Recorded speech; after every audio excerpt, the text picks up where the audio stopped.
안녕하세요. 하나님의 은혜의 강물 안에서 오늘도 희망의 노래를 이어가시기를 진심으로 축복합니다. 쉽고도 정확하게 또 알차고 재미있게 하나님의 말씀을 가슴 깊이 새기는 시간, 소문난 성경교실의 이성훈 목사입니다.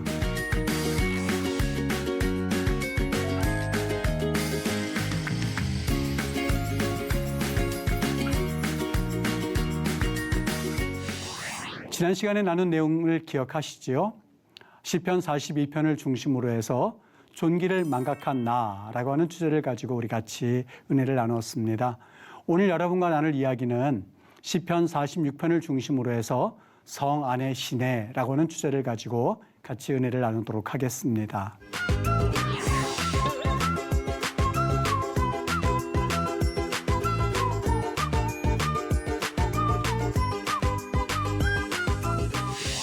오늘 6강에 있는 이 성안의 시내라는 제목으로 우리 시편 말씀을 다시 한번 잘 묵상해 볼 때에 이 뜻이 무엇인지 좀 더 명확하게 드러났으면 좋겠습니다. 여러분, 우리가 살아가면서 종종 마치 전쟁터 같은 삶을 살고 있다라는 생각을 할 수밖에 없는 상황이 진행되고 있죠. 예기치 못한 사고나 상처나 불안이 마치 삶의 전쟁터를 연상시킬 만큼 정말 예측 불허한 그런 여러 가지 일들이 일어나는 것을 종종 보게 됩니다. 우울증 통계를 보니까는요, 2014년에는 11만 명이었었는데 10년이 지나서 2023년에는 36만 명으로 225%가 증가했다고 합니다. 이 청년의 만성 질환이 있는데요, 1위가 뭐냐? 우울증이랍니다. 이 원인이 뭐냐? 그 청년들에게 있어서 우울증을 달고 사는 그런 원인이 어떤 것이 있겠느냐?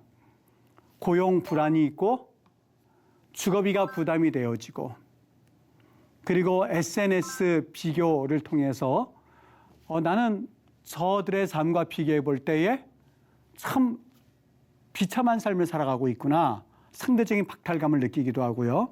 그리고 내면의 싸움, 믿음이라고 하는 것과 또 그 믿음을 의심하게 만드는 그런 내적 갈등, 또 기대와는 달리 현실이 따라주지 않는 이런 상황 가운데에서 우리는 나도 모르게 우울감에 빠지는, 그래서 거기에서 벗어나오려고 하는 아주 치열한 내적인 몸부림이 우리 안에 있게 되는 것을 보게 되죠. 이렇게 통계로 본 현실을 한번 여러분과 나눈 이야기를 도표로 만들어 봤는데요. 10년 새에 225%가 증가가 되었다고 합니다. 여러분, 이런 상황에서 우리가 살아가고 있어요. 오늘 시편 46편에서는 이렇게 살아가고 있는 현대인들에게 주고자 하는 분명한 메시지가 하나가 있습니다. 그래서 이 메시지를 같이 나누고자 합니다. 46편의 배경은 어떠냐면 조금 전에 우리가 보아왔었던 삶의 처참한 전쟁터를 연상하게 하는 사건들이 일어나고 있는 것을 보게 됩니다. 역사적 상황이 어떠냐? 아수르 왕 사네립이 예루살렘을 포위한 거예요. 열왕기하 18장 19장의 사건이죠. 군사 장관이죠. 군사령관 랍사게가 히브리어로 이스라엘을 향해서 조롱합니다. 세상에 그 어떤 신이 우리 왕을 대적해서 이긴 적이 있었느냐? 너희들의 신이 어떻게 우리를 이길 수 있겠느냐라고 하면서 히브리어로 그들을 조롱합니다. 그리고 하나님을 조롱합니다. 이렇게 함으로써 심리전을 펼치고 있었던 것이죠. 여러분, 그 당시 아수르가 얼마나 포악했는지, 이것은 단순히 그냥 그들이 정복당하는 것, 그 사건으로 치닫는 그런 하나의 전쟁 사건이 아니라 이것은 목숨을 담보로 하는 아주 기가 막힌 전쟁이었습니다. 아슈르 나시르팔 2세 기록에 의하면은요, 얼마나 포악했느냐면 이 포로의 가죽을 벗겨서 이 성벽에 전시를 하기도 했고요. 머리를 잘라서 그걸 탑을 쌓기도 했었고, 포로의 사지를 절단해서 전시하기도 했습니다. 여러분, 그 아수르가 쳐들어왔다고 했을 때에 그들의 마음과 심리 상태가 어떠했었는지는 여러분 금방 짐작이 되시죠.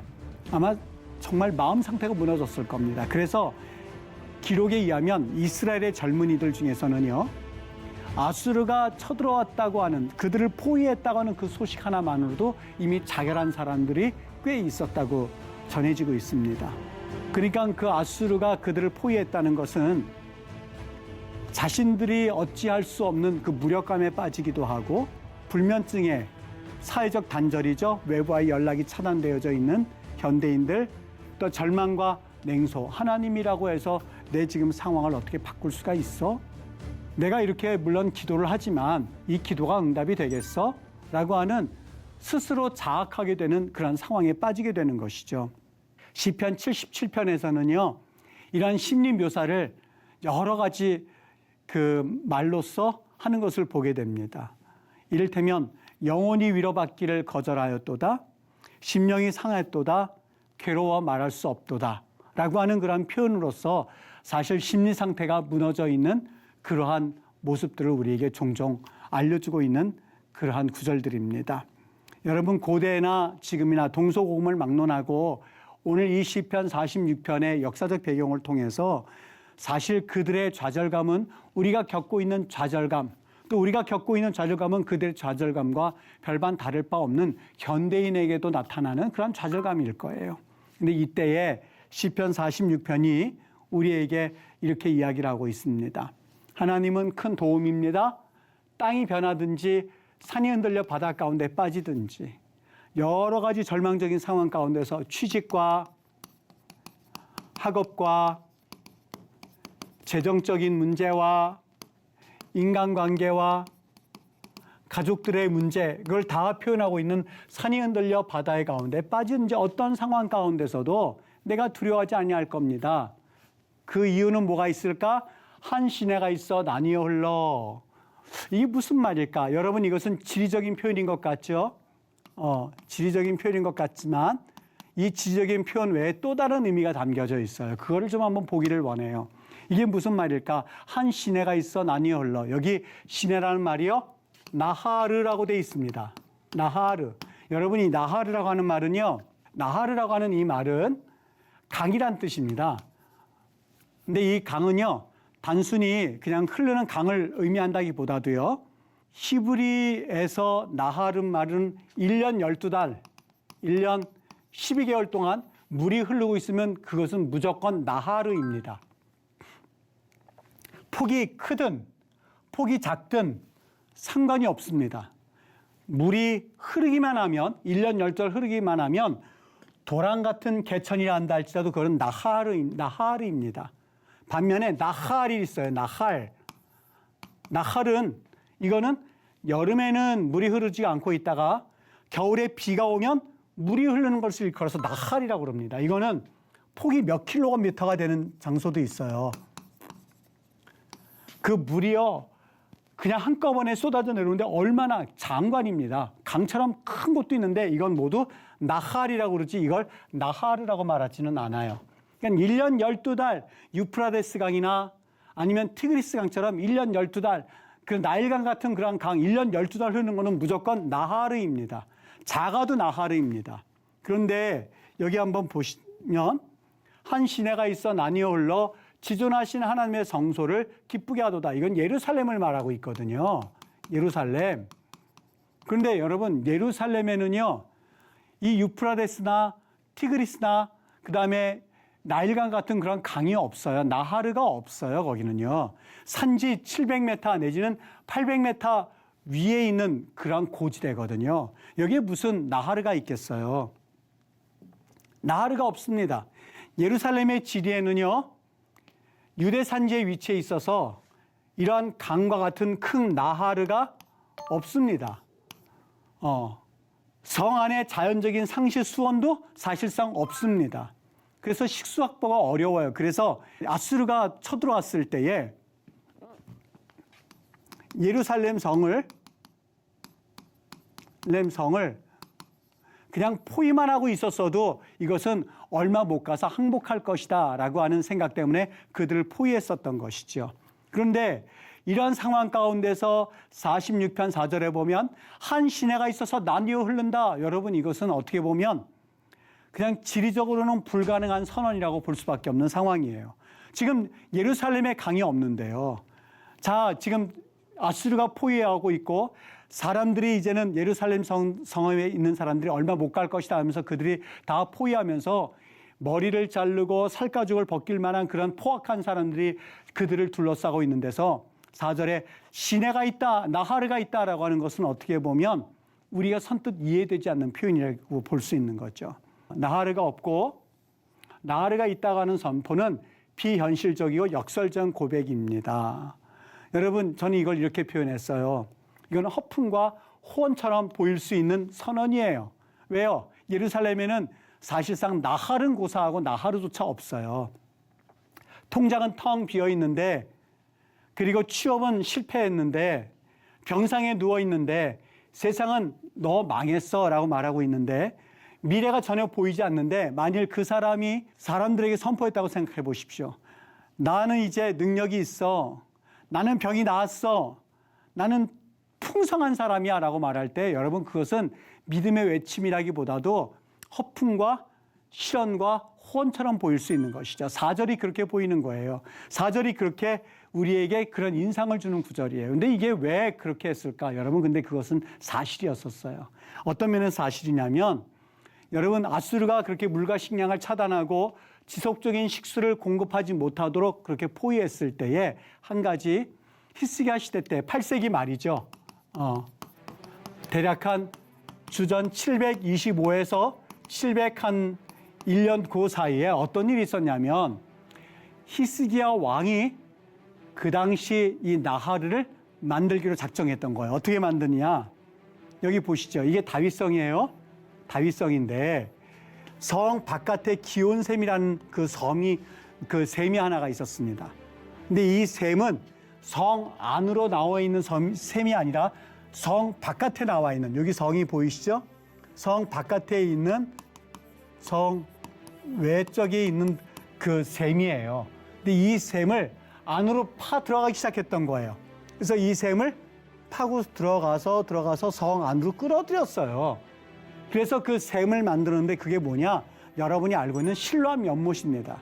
지금도 성지순례를 가면 이 기온샘, 실로암 연못으로 들어가기도 하고 기온샘으로 들어가서 실로암 연못으로 나올 수 있도록 그 통로가 있어요. 이걸 뭐라고 그러냐? 히스기야 터널이라고 그럽니다. 히스기야 터널. 그래서 이건 외부에서 이걸 알면 극비이기 때문에 이거를 바위로 감춰놓기도 하고 사람들이 모르게끔 이것을 막아놓죠. 이것을 알리 없는 아수르 군대가 바깥에서 아무리 그들을 포위한다고 해도 이 안에서는 샘물이 있고 이 안에서는 나하르가 있으니 바로 그 얘기예요. 한 시내가 나뉘어 흘러서 한 시내가 나하르가 있어서 사람들은 허풍처럼 보일지 모르겠지만 우리에게는 지금 히스기야 터널이 있습니다. 우리는 여기 1년이고 2년이고 3년이고 버틸 수 있습니다. 그게 바로 한 시내 나하르의 비밀이에요.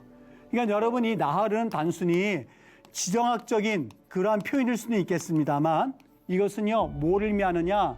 하나님께서 우리에게 베푸실 구원의 은혜, 하나님께서 우리에게 도와주시는 그 하나님의 사랑, 그것을 다 표현한 것이 나하르, 하나님의 시내, 정한의 시내라고 표현되어 있는 거예요. 우리가 삶을 살아가면서 때로는 실망과 좌절과 아수르 군대와 같은 기가 막힌 상황에 우리가 처할 때가 있어요. 여러분 이런 상황 가운데에서 오늘 시편 시인이 한 시내가 나뉘어 흘러라고 고백했던 것처럼 여러분 우리의 삶 가운데 이런 고백이 내 안에서 있기를 원하고 그래서 내 안에서 그것이 역사하기를 원하는 그 시편 신앙인의 마음을 우리는 보실 수 있으셔야 돼요. 그게 바로 시편 46편의 이야기예요. 여러분 나하르 강의 의미는 이제 정리해서 말하면 단순한 물질기가 아니에요. 이것은 하나님께서 이스라엘 구원하겠다는 상징이에요. 하나님의 돌보심을 나타내는 그 표적이에요. 위기 속에서도 백성을 세심히 돕는 보이지 않는 생명의 강인 것이죠. 왜요? 블레셋 군대, 이스라엘 성이 있다면 아수르의 군대, 아수르의 포악한 군대가 둘러싸였다 한다 할지라도 그들이 살 수 있는 유일한 길인데 그것은 바로 기온샘에서부터 안으로 끌어들인 그 히스기야 터널이 있다는 것을 오늘 상징도로 46편에서 보여주고 있었던 거예요. 그러니 여러분 이렇게 고백하고 있죠. 산이 흔들린다 한다 할지라도 나는 두려워하지 않습니다. 재정적인 위기가 와도 나는 두려워하지 않습니다. 그리고 재정적인 여러 가지 상황이 악화된다 한다 할지라도 나는 두려워하지 않습니다. 왜요? 한 가지. 한 시내가 있어 나니 홀로, 이 말은 하나님이 나와 함께 하시기 때문에, 하나님께서 나와 동행하시기 때문에 지금은 비록 힘든 시간을 보내고 있다 한다 할지라도 하나님의 그 임재가 있는 이스라엘 백성의, 이스라엘 그 시인의 하나님의 임재를 느꼈던 것처럼 나 역시 하나님을 바라보고 나가는 삶의 모습을 우리는 이 시편을 보면서 나도 얻으실 수 있는 거예요. 문나라가 떠들면서 왕국이 흔들렸다 한다 할지라도 내 땅이 녹았도다. 하나님이 성중에 계심에 성이 흔들리지 아니할 것이라. 새벽에 하나님이 도우시로다. 결과가 어떻게 됐죠? 아수르 군대 18만 5천 명이 이스라엘을 포위하고 있다가 18만 5천 명이 사실상 질병으로 죽은 기록을 우리는 성경에서 보게 됐죠. 그리고 결국에는 자기의 나라 본국으로 돌아가서 니느웨에서요, 자기의 아들들한테 살해당하게 되죠. 여러분, 이 이야기를 배경으로 오늘 성경에선 쓰고 있는 거예요. 그래서 이제부터 하나님의 그 역사를 그는 고백하고 있어요. 어떻게 해요? 만군의 여호와란 말이 담겨져 있죠. 우리와 함께 하신다는 말이 담겨져 있죠. 하나님은 우리의 피난처라는 말이 담겨져 있죠. 여호와의 행적이 있죠. 땅을 황무지로 만드시는 하나님의 역사가 있죠. 전쟁을 쉬게 하고 화를 꺾으시는 하나님이시죠. 그래서 그는 고백해요. 너희는 가만히 있어서 내가 하나님됨을 알지어다. 문나라 중에서 높임을 받으리라. 만군의 여호와란 말을 쓰고 있죠. 짜바라는 말을 쓰고 있는데 이건 군대성 용어입니다. 하나님께서는 군대 장관이라는 거예요. 여러분, 오늘 시편 46편을 보시면서 우리 한 가지 이 4절이 그래서 하나의 핵심이 되고 있어요. 어떻다고요? 모든 것들이 다 막혀져 있다 한다 할지라도 한 신의, 그것은 지리적인 말이 아니라 하나님은 우리에게 삶의 물줄기를 꼭 우리에게 가지고 계세요. 열쇠를 하나님께서 보여주세요. 그리고 그들이 둘러싼다 한다 할지라도 두려워하지 않을 이유를 하나 말씀하고 있는데, 여러분 여기에서 하나, 이제 한 가지 똑같은 상황에 처해 있는 사람 한 사람을 만나게 되는데 바로 마르틴 루터였습니다. 1521년 로마 교황청과 신성 로마 제국으로부터 이단에 몰릴 위기에 처했던 사람이죠. 자신의 책을 철회하라고 압박이 들어왔을 때에 그가 이렇게 하나님 앞에 기도합니다. 하나님이시여, 이 일은 제 것이 아닙니다. 저는 홀로 있습니다. 오직 하나님만이 제 힘이십니다. 주님이 도와주지 않으시면 모든 일은 끝입니다. 그리고 나서 이 기도와 함께 그가 작시했던 시가 시편 46편을 붙들고 우리가 묵상한 그 시편이죠. 마치 아수르 군대처럼 그의 모든 신앙을 공격하려고 벌떼처럼 몰려들었을 때에 그가 46편에 한 시내가 있어서 나뉘어 흘러라고 하는 그 시편을 가지고 찬양을 하나 작시 작곡하죠. 그게 바로 내 주는 강한 성이요입니다. 내 주는 강한 성이요 라고 하는, 하나님께서 나의 피난처가 됩니다. 하나님께서 내 방패가 되십니다. 하나님께서 내 위로가 되십니다. 사방팔방 아수르 군대가 있다 한다 할지라도 내 안에 한 시내가 나뉘어 흐르고 있습니다. 하나님께서 이러한 나의 모든 것 되십니다 라고 하면서 자신의 여러 가지 절망적인 상황을 이겨나왔었던 그 마르틴 루터의 그 고백의 찬양이 바로 이 46편에서부터 이 기본 46편에서 힘을 얻고 46편을 기반으로 해서 이 찬송시를 적었다는 것, 여러분 너무 위로되는 내용 아니겠습니까? 우리는 삶의 전쟁터 같은 순간들을 참 많이 겪게 되죠. 성경에서는 아수르 군대라고 표현되어 있지만 실직과 그리고 경제적 어려움과, 여러분 이게 그렇게 호락호락한 내용은 아니죠. 질병과, 오늘 지금 이 시간에 이 방송을 시청하는 여러분들 가운데서도요, 이런 위기에 처해 있는 분들이 많이 있을걸요. 정말 한 가닥 위로받는 심정으로 이 방송을 듣는 여러분들에게는요, 이 46편의 하나님의 이 놀라운 그 역사를 기대하면서 적은 그 시편의 마음이 여러분에게도 전달되기를 주의 이름으로 축복합니다. 가족 문제와 관계가 파탄되어서 미래가 막막하고 기도가 메아리처럼 들리고 믿음이 뿌리채 흔들리고 있는 그 상황 가운데서 나는 어떻게 해야만 할까? 여러분, 그 사람이 누구였는지 아십니까? 바로 욥이었었어요. 욥기 23편 8절에서 9절은 말합니다. 내가 앞으로 가도 그가 계시지 않고 뒤로 가도 그가 계시지 않고 왼쪽에서 일하시지만 그가 계시다는 것을 나는 믿지를 못하겠고 만날 수 없고 오른쪽으로 간다 하더라도 하나님을 볼 수가 없습니다. 오른쪽, 왼쪽, 앞에나 뒤에나 하나님이 계시지 않습니다. 여러분, 욥도 그런 감정을 느꼈어요. 신앙이라고 하는 것은 여러분 감정으로만 표현될 수 있는 성질의 것은 아니에요. 만약에 감정으로 한다면 하나님이 계시지 않는 감정이 드는데요. 감정으로 표현한다면 하나님께서 나에게 일을 하신다는 것이 믿어지지가 않고 의심이 자꾸 드는데요. 감정으로만 본다면 하나님께서 아직 보여주시지 않았기 때문에 그 땅으로 가는 것은 무모해 보이는데요. 여러분, 제가 기억하고 있는 한 가지 영화가 있어요. 인디아나 존스에서 나왔던 거예요.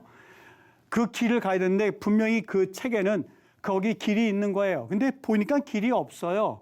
그런데 그 인디아나 존스에 나오는 그 주인공이요, 눈을 딱 감고요, 그냥 앞에 보이지 않는데 그냥 앞에 한 발을 탁 내딛었더니 아니 떨어지지 않고 낭떠러지에 떨어지지 않고 거기에 뭔가 있는 거예요.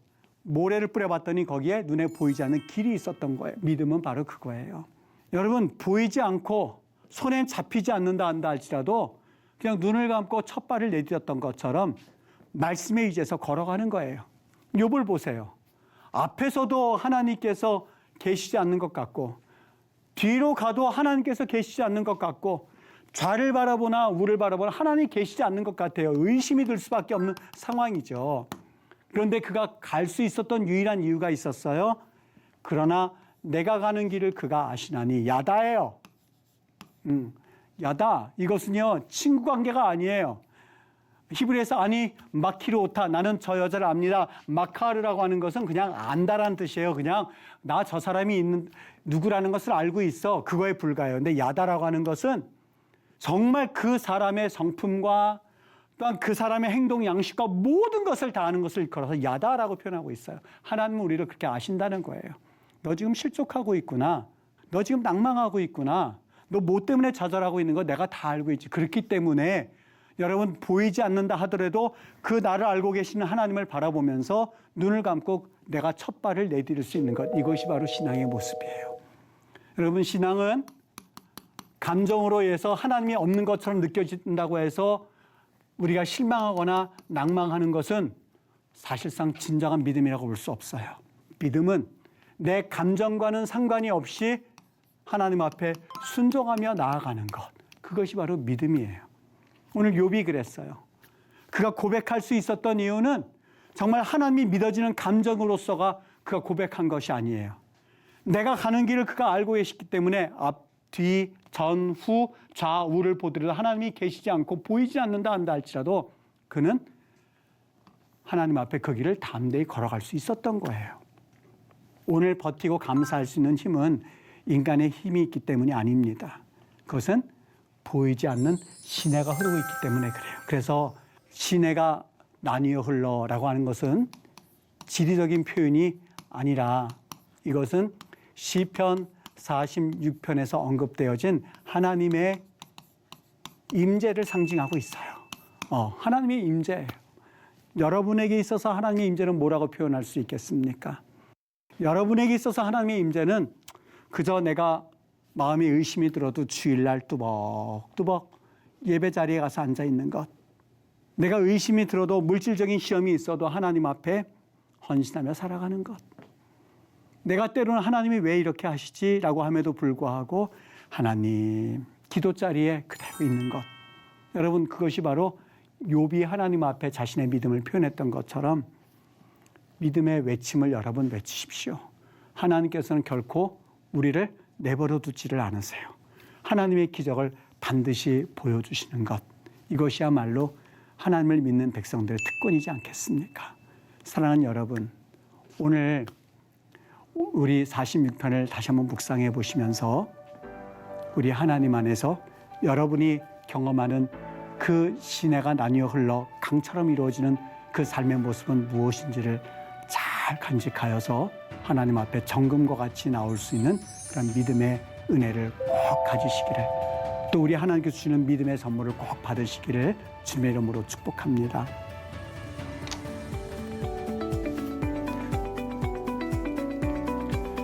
여러분, 유익한 시간 되셨나요?